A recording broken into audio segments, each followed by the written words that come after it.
UFC 273 is almost here, and I'll tell you right now, just like Aljamain Sterling, I am reading this slate like a book. You can call me Kunith, let's make some money this week.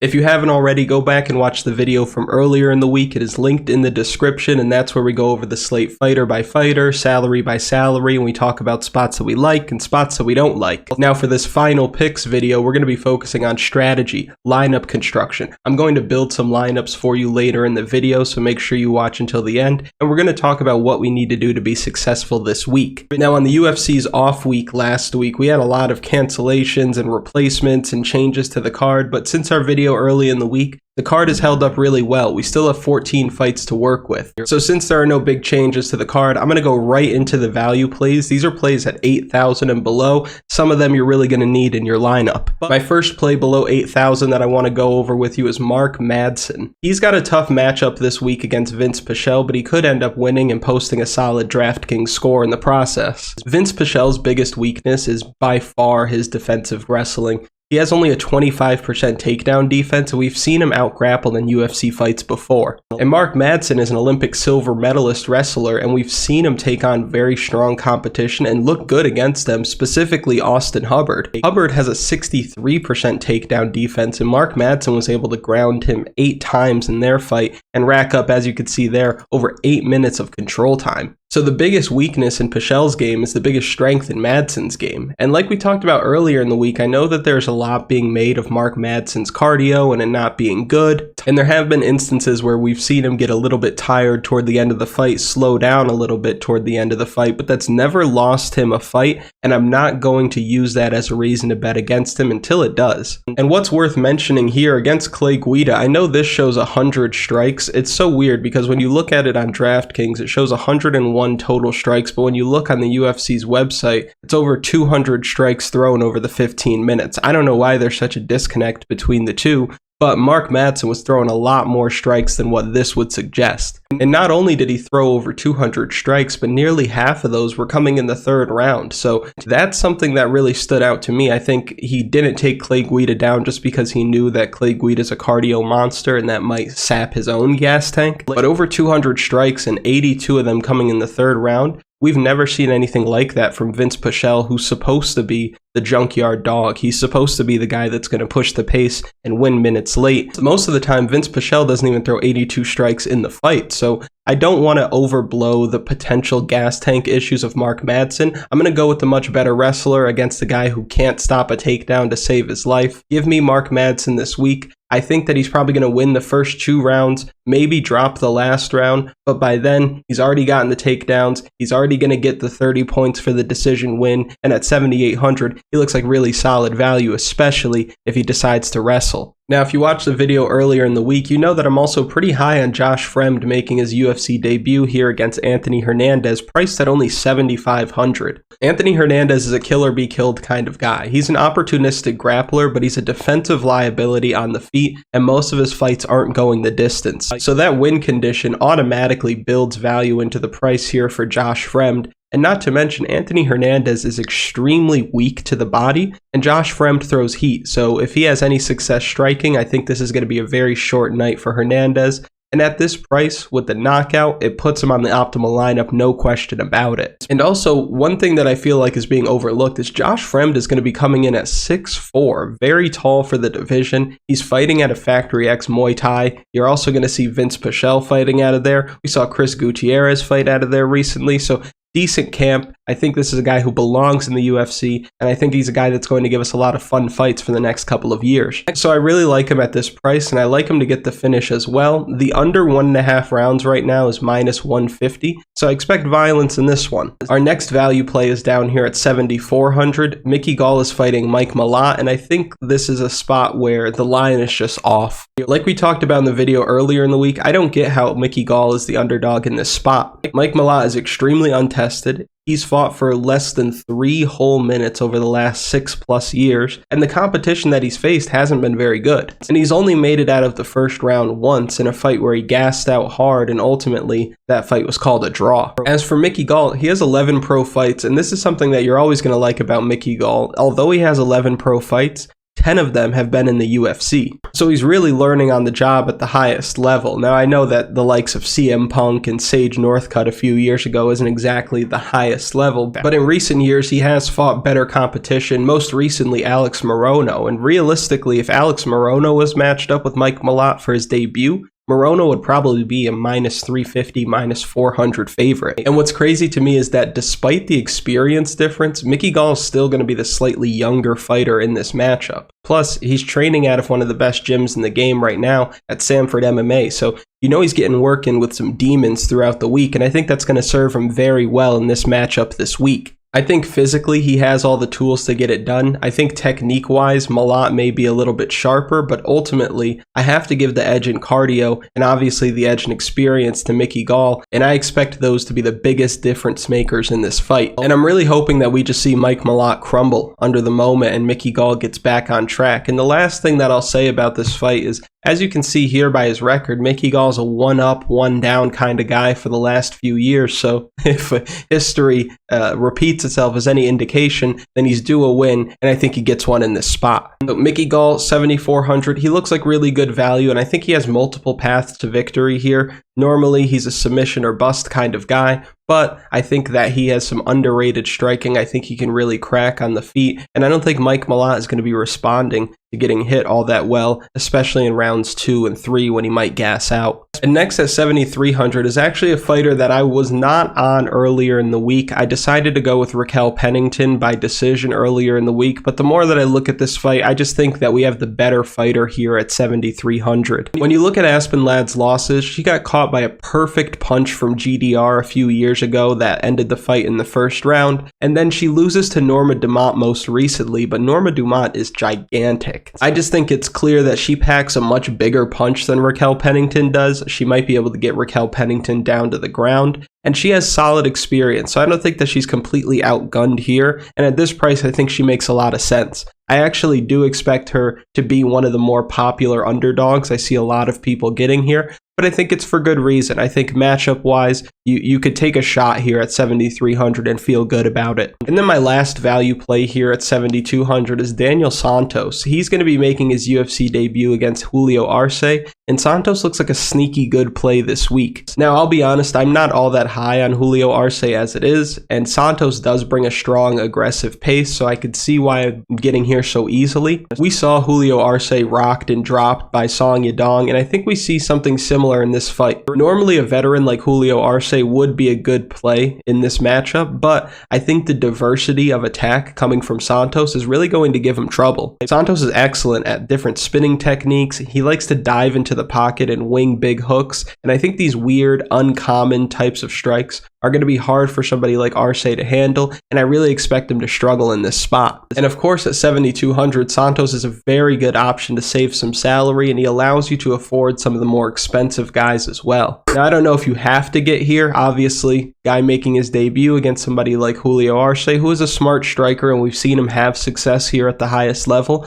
But again, it's a lot easier to get to those guys on top if you're playing the $7,200 Daniel Santos. So give me Daniel Santos here, decent value at his price. I don't think you absolutely have to get here, but when you look at the options that are priced below him, you're not really interested in playing any of those. You can't really play any of them with confidence. Now we could talk a little bit about what we need to do to be successful this week, and then we'll start building lineups. And if you're struggling to make good lineups on a consistent basis, I encourage you to hit the link in the description under Build Better Lineups. There's going to be some good hard and fast rules in the video that it brings you to so that you can start winning against the field and start building better lineups overall. And if you want to up your game and take it a step further, there's another link in the description under $100 strategy, and that's where I tell you what contests to play and how to manage your bankroll in a way that you're gambling responsibly, but also putting yourself in a position where you can capture a lot of upside. But as far as what we need to do to be successful this week, I think the first thing that stands out to me, and this is huge, and I think this is something that a lot of people are missing,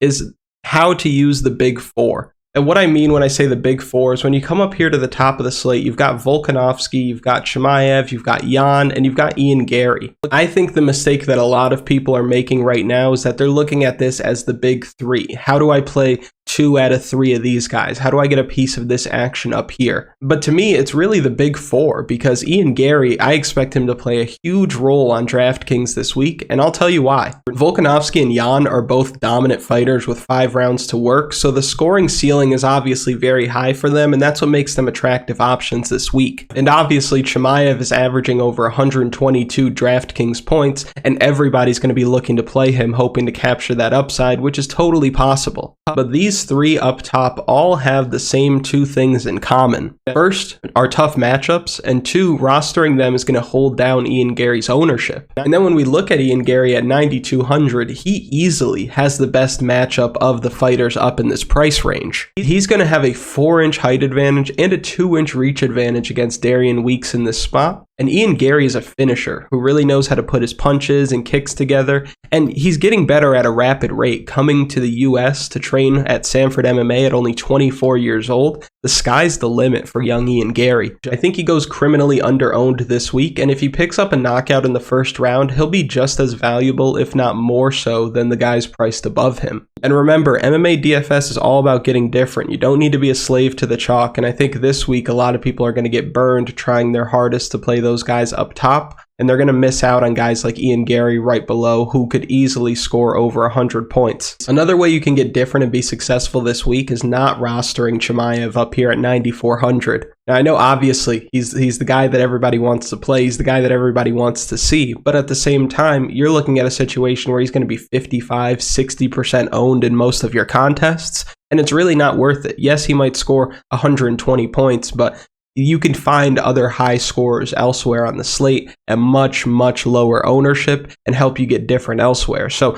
although I think that he's going to win, I think that he's going to roll Burns just like he has his last opponents, I think that Khamzat Chimaev from a DraftKings perspective is fool's gold this week. You're going to be just like everybody else. Now we're going to build some lineups and talk about some different ways that we could attack this slate. First, what happens if you do want to play all 3 people that are priced right up on the top? If you want to go Volkanovski, Chimaev, Jan, you're left with an average salary of 72.66, and there are some things that you can do to make this work. Obviously, you'll have to come all the way down here, and you're probably going to be stuck playing somebody like Darian Weeks, Daniel Santos, and then you kind of have everybody that you want up in this range. You could even go with somebody like Josh Fremd. Now, if you wanted to come down a little bit from Josh Fremd, grab somebody like Aspen Ladd. Got 300 left over. That's still not going to help you get off of Darian Weeks, unfortunately. And this is really why I'm not sold on playing the 3 guys up top. I think they're too expensive. I think it's too difficult. So you're going to have to take one of them out. I think most people are going to click the Volkanovski button and remove him. But I think the smarter thing to do would be to take out Khamzat Chimaev. So if we took out Chimaev, we put Volkanovski back in, we have 9,700 left, of course. But if we fill that with somebody like Jairzinho Rozenstruik,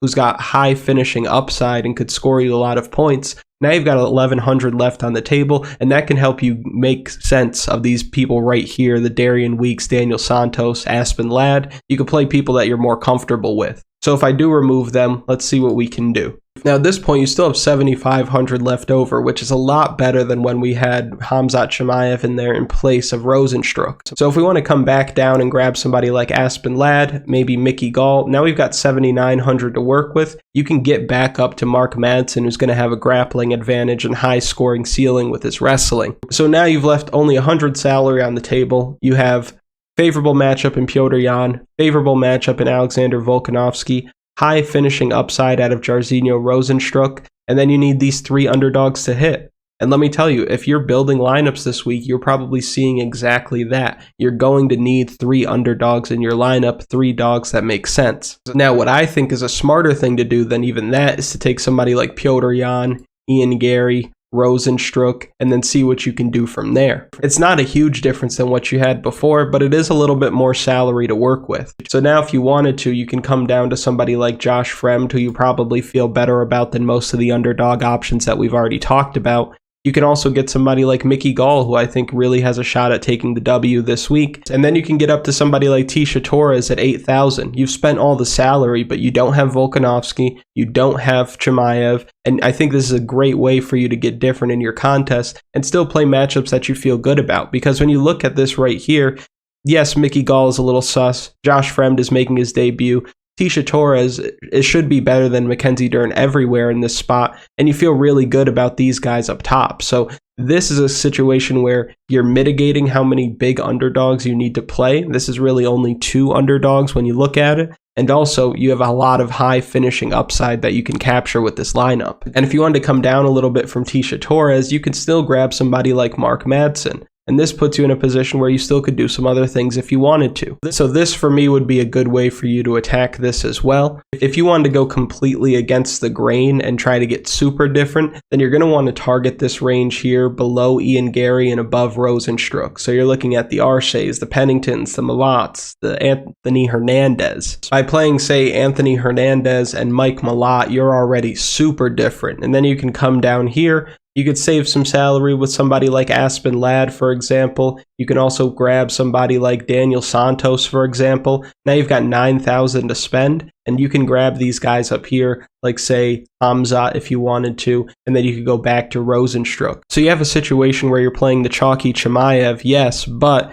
you're getting so different everywhere else that it's almost okay. And this is probably that 1% lineup. If all these fighters win, this is probably the kind of lineup that would win you a really, really big contest, but there are just a lot of spots listed here that I really don't feel all that good about, but this is some way that you can get very, very different in your contests. And if you're playing something large field, it might be worth it. Real quick, a couple of fights that I want to stay away from. I really don't want any part of the Vanderaa Aleksei Oleinik fight. I know that Aleksei Oleinik, I said earlier in the week that he might be able to get a trip, find a submission, but Vanderaa, BJJ black belt, he's probably not going to get taken down. He's probably not going to get submitted in this spot. And he's probably going to win the stand-up battle as well. I don't know if I want to say that he wins this fight yet, just because the body language I'm really not a big fan of. But at the same time, I mean, Aleksei Oleinik is old, man. He is old, and I think if Vanderaa fights the way that he fought at the end of his fight against Andrei Arlovski,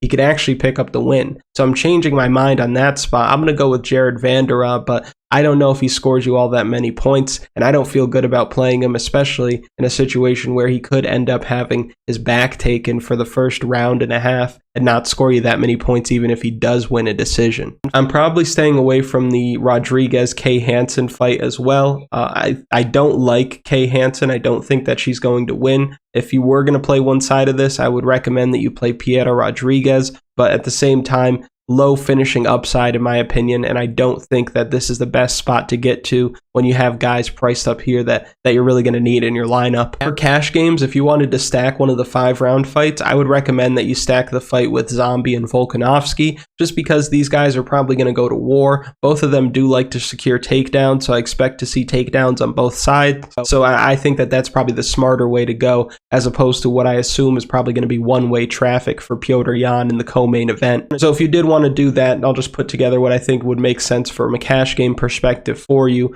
You stack these two together, you've got an average remaining salary of almost $8,500. That's when you would come down to somebody like Tecia Torres to help balance things out. Now you could play Madsen. If you don't want to play Madsen, I'd probably recommend that you play Josh Fremd, one of them. If we did put Josh Fremd in there, we've got 91.50 left, and then we can grab somebody like Garry, for example, and then you're probably going to have to come back to somebody like Rozenstruik, which means you can get a better price on Josh Fremd. You go up to 8,000, you might be able to grab somebody like Madsen. Again, you're probably just choosing between the two of them at that point. But this is something that would make a lot of sense for cash. You've got Volkanovski winning, you've got Garry winning. I mean, even if you wanted to take Garry out and put somebody like Petr Yan in there, I think that makes sense as well.